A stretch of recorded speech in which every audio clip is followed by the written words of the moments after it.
like that is pretty much what college baseball has become, right? So like we're sitting here in the realm of it, and you're like, you look at some of these ACC, SEC schools, it's like, all right, they have a 34-man roster.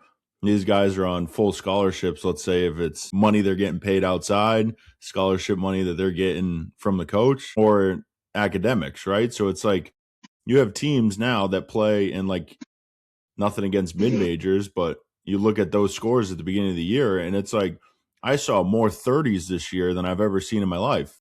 Yeah, no, I hear you on that. I think the one thing I will say, and like you notice, is wait till July hits and you see all these, and it's disheartening. We took a couple guys at the end of the year who ended up being like Power Five guys who got dropped for whatever reason, commits who were going into college, but once that like summer circuit happens, and like I'm sure you remember, like in the Futures League, there will be the senior in high school who's transitioning to like a Power Five school, and they go to pitch, and like, oh, dude, it's 30 walks and 20 innings.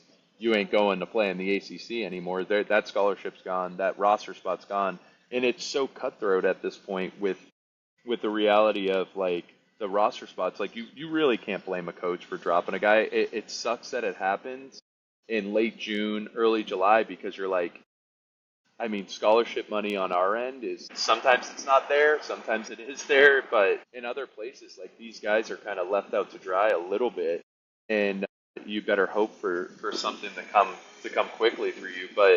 Um, but these like these minimal spots that they do have, like you just can't have a guy on that spot who is uncompetitive, who's just not going to play for you. Like every spot needs to be in a situation where they're going to at least give you something. They're going to give you 10, 20 innings at the least and be competitive in that zone. So that is like a tough part that the mid majors have, to your point, but it also comes back to like these power fives, like they, the relationship's super important, but like if you're not going to contribute right away, there's not really a spot for the 18-year-olds who's going to need a year or two to become themselves, and then they end up at the JUCOs down here, they end up at the D2s, whatever it is. So yeah, there's so much to unpack with how these rosters are designed, and like we even talked about like Georgia, for instance, like they're so strategically designed in ways that it's like beyond the realm of like even their competitors, which